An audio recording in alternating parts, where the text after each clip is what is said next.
over the next 2 days. Hey, it's Kevin Gammy. Today I've got with me Paula Brand. This is the Brisbane Small Business Show, or BSB TV, as we also like to call it in the trade. Now, Paula, you've been running these expos for a few years now. Yep, we've completed 6 years of expos and connected 20,000 businesses across Southeast Queensland. Yeah, so you started off doing small expos on the Gold Coast. They got a little bit out of control. Then you decided to come up and help out some Brisbane businesses as well, which is absolutely fantastic. So it's been around for some time. It's not just a fly-by-night operation. That's really important in and of itself. But the history of expos, what made you wake up one day and go, hey, I want to run expos? Well, it was really because I had my own business and in North Gold Coast, which is one of the fastest growing corridors in Australia 6 years ago. And I, as a female running a computer company, I felt completely invisible. So from my perspective, it was around, well, if I feel invisible, there's a lot of other people as well. So 6 years ago, we weren't all using Facebook as our key marketing tool. Look, and, I can actually promise you that that was the case, because 6 years ago when I started up this Facebook community, look, I'm going to say I'm not really social media savvy anyway, but it took me 10 months to get our first 100 members. Yeah. So later this month, we're going to cross through the 10,000 mark, but 10 months to get 100 people on business. So we've done okay in the meantime. But yeah, and as you said, people weren't flocking to Facebook. So how were you advertising your expos back then? Well, it really was the early days of Facebook, and I did run networking events. And I guess, you know, the most important thing is that the expos also help a number of growth corridors now. So back then we to this date, we have 58 business industry group partners and sponsors right across Southeast Queensland. So it's now no longer just up to myself to market it. We work in a collaborative environment. So some are councils and chambers and private business groups. And so it's really about changing culture into a collaborative one.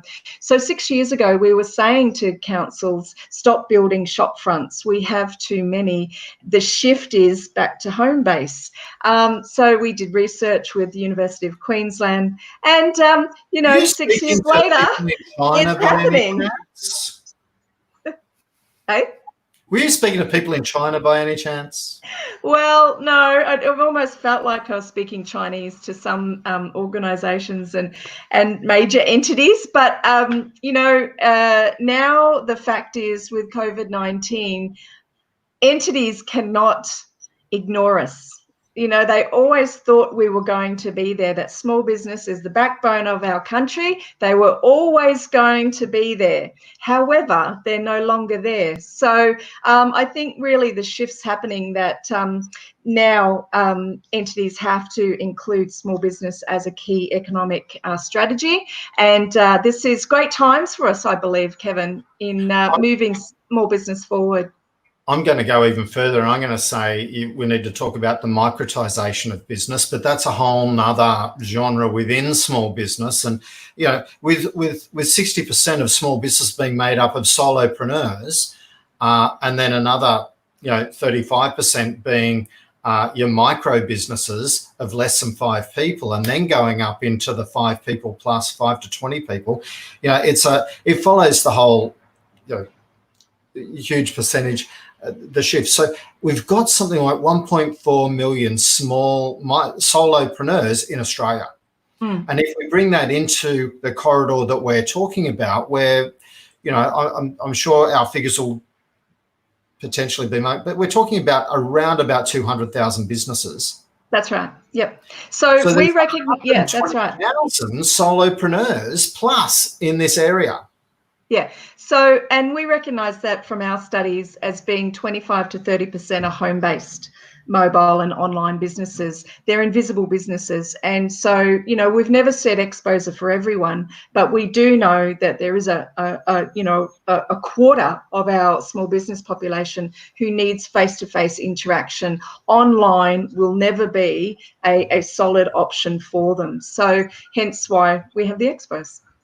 Absolutely. And I actually think that number's going to grow post-COVID. Yeah. I know a lot of people that were in, your co-sharing spaces and all that sort of stuff, and they've worked out, hey, I haven't gone into an office for 4 months. I don't know if I actually ever need to.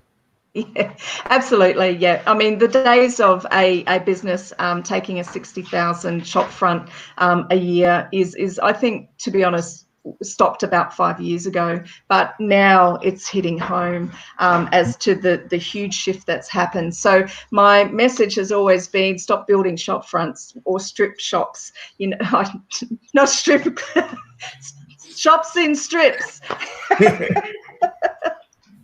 We won't take that conversation any further. It's going in a very dark way. But what I would like to talk to you about is, if we're going to go, the Expo, and you've changed the whole focus of the Expo from being just all about small businesses to really being business and jobs Expo, because with the realisation that moving beyond COVID, we really do need to be focused on, there is going to be a lot of people who are looking for work because they've been displaced during this time period. So it's a great initiative from that point of view, and to make it easier for small business owners to employ people who are looking for work as well. Yes. So yeah. So a big focus. Yeah, so a big focus also is youth unemployment in southeast Queensland. It's a massive issue. In some of our regions, it's going to be well over the 20% mark. So we are focusing in that area, as well as the newly unemployed, which is a lot of small businesses, as well as youth unemployment. And I'm not necessarily talking about long-term unemployed. That's a long-term strategy, but it is the first time that that business and jobs have come together in Australia. It's a great platform. It is my background in the education training sector, and I was involved in a lot of online initiatives 6 years ago. So it is, our skill set to be able to do this, and we just want to educate people that, if you've got jobs going, come down and put them on the jobs board, and and you can interview people there as well. Excellent. No, that is really exciting news, because look, I'm a reform recruiter, so I also understand a little bit about that whole jobs market and all that sort of stuff too. Now, you've got 5 tips for people if they are, and it's actually going to help them, a combination of tips. This will help people work out, is an Expo right for them, as well as understanding, if they're going to make it to the Expo, how to get the most out of it. Yeah? Yeah. Okay, so the Expos are the largest program in Australia, and the number one thing people ask me is, well, is my audience there? Well, there's 220 business categories that have actually turned up for Expos. I don't think we've got a snake catcher yet. I'm still hoping. So there's you never know who's in the room. Yeah. Oh, excellent. So the most important thing is to come with, to have an open mind about Expos as to who you're going to meet. So it's really about what the opportunities are, than just going, well, what is my exact audience? Is it in the room? So like any networking event, this is a massive networking event where you have to qualify the people in the room. So, if you're a bongo player who does it underwater, pretty much your market is not going to be there. So so we do talk to everyone, to make sure it is a fit for your business. Most important thing is for an Expo is actually to come with the right mindset. So I always say, you talk to everybody. You never know who someone will know of someone, and we always say that each person has a back behind them around about 200 contacts. So if you look at an Expo that has 2,000 people through, then you're really asking the right questions of an audience of around about 10,000. So it's about how to make that work. So talk to everyone. And the other thing is to really understand that it's a 6-hour game. You've got to make every second count, and you've got to qualify people through, and also put the other non-qualified people to one side as well. So it's talk, qualify, move the others out. So that's a real process, and we go through that. And the other thing, obviously, is your marketing has to be really simple. You might deliver 66 products and services, but after a person has walked through 200 expo stands, which is roughly the size of 2 Westfield shopping centres, they can't remember what their own name is. So you have to keep your marketing really simple and do one offer, just one offer. And then when they're engaged and you're talking to them further, then you can say, by the way, we have 65 other products and services. Absolutely. It's a mantra that I have well and truly. I always say, look, even when you're sending emails, I was sending emails to a client today and I had to send him 2 emails. And he said, Kevin, you can just put the 2 in one email. I said, no, I can't, because as soon as I put 2 things down, you'll only do one of them. And he went, oh, yeah, probably right on that. So, it's like. Yeah. So we help everyone with their marketing as well to make sure that it's right, that the offer's right. And also it's around about, from that perspective, we don't say you need a lot of signage because, again, it's that overwhelm. So a very simple pull-up banner, one really solid flyer, you in the right mindset, asking the right questions, and we give everyone scripts, is going to produce outcomes, quality leads. So you've got to go with an intention, and you should be going to a networking event with an intention anyway. So from our perspective, each business is different. So a real estate company might want only 5 quality leads out of 2,000, but you know what? One house sale is worth, a $25,000 commission. So, but whereas an accountant might want 20 leads and will convert some, maybe 5 over to regular customers for 2 years. So what we're talking about, folks, is return on investment for an ongoing customer. That's what we look for, as well as one-off customers as well. So, and also the most important thing, finishing on it, is where businesses fail, and we do run the workshops included, is the fact that most businesses fail in the follow-up. So if I'm in training 50 business owners getting ready for an expo and I ask the question, who currently does follow-up? Pretty much I can tell you that 45 businesses don't. So, I don't know how many followed up over COVID-19, but we should have all been ringing our customers. Absolutely. Ringing our customers, cleaning up our databases, getting the right message out there. So here's the 5 things. 1, have an open mindset. Come with an open mindset. Know your audience and know exactly who you want to deal with. 2, set your intention before walking in the door and talk to everyone. Yeah. Don't be scared of having the mantra and repeating yourself 36,000 times in 6 hours. It could be that last person that needed that same message. Absolutely. I've seen that. It's a 6-hour game. So remember to be consistent right throughout that game. Don't be like Cronulla and fall off after half time and just lose the plot. It is a 6-hour game. Be prepared to play it out at full speed, the whole thing. It is only one day. Have one key focus is the 4th thing. Just one simple message that you are wanting to get out there, and you're going to do that. Once you've got someone talking to you, engaging with you about that one message, then you can lead them up that value chain, but start with the simple message. Number 5, don't confuse. Simple marketing collateral is always best. Make sure that you've got a consistency between your signage and your handouts and all that sort of stuff, so that people remember who you are and don't think that you're one of those 7, a coagulate or whatever you call it, of composite of those 7 different people who kind of did the same sort of stuff that you did. One clear approach. Think about the lifetime value of your customer, not just your sale. Not just a one-off sale. So if you're there and if your one key message is about a $50 product, that could be because that $50 product leads to a $25,000 product down the road, or a $25,000 relationship. So if you've only sold the $50 product, doesn't mean you've only made $50 out of the expo. That was what it took to get the $25,000 lifetime value for that customer.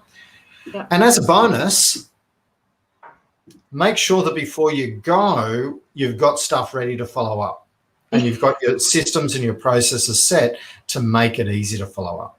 Yeah. And we give the Did I get that scripts. well? Yeah, that was really good. I'm glad we're recording this, but we give the scripts for follow-up as well because we know people hate doing it. But that's where the money is, in the follow-up. It is absolutely where the money is. So look, thanks very much for coming along. Really excited to hear about your jobs, that you're bringing jobs into the Jobs and Business Expo, that it's going to be a great opportunity for the businesses are there to post up that they're looking for particular skill sets so that they can do that.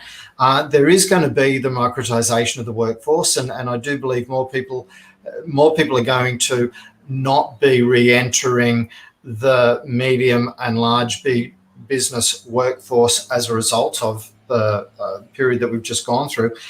So with that, hey, competition is only going to increase in our small and medium marketplace. So with that, it is important to be on your game. Those 5 tips will help you whether you're at expos or anywhere else. So be focused on those things. Paula, I want to thank you for your insights today. I know that you know your numbers about the marketplace and all that really awesomely. So I'm kind of glad that they agreed with what I was thinking. Very, very happy about that. Yes. Oh my God, we're on the same page, Kevin. Who knew?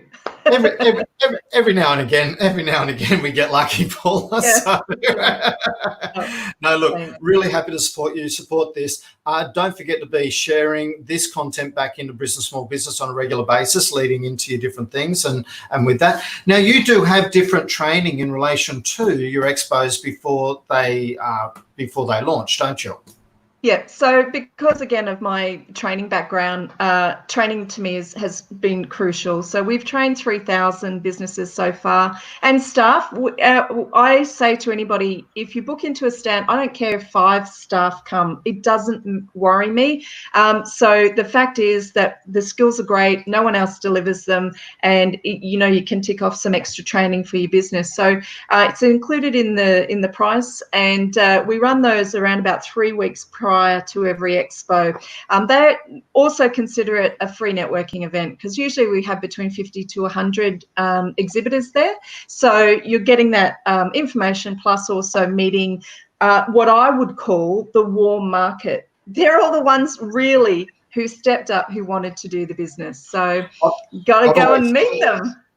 As I said, I've always suspected that you're going to get more work out of the other exhibitors than you're going to get from the 2,000 people that walk past your stall anyway. So it's a really good opportunity for you to go to those network events. You're posting those different training sessions into the Small Business listing. So we'll be sharing those right from now, right throughout until they're all exhausted for the end of the year. So I know that you've got a pretty heavy schedule coming up. So thanks for talking to us early. Thank you. And we'll talk about different ways that you can promote this. Thanks very much for your time today. Bye.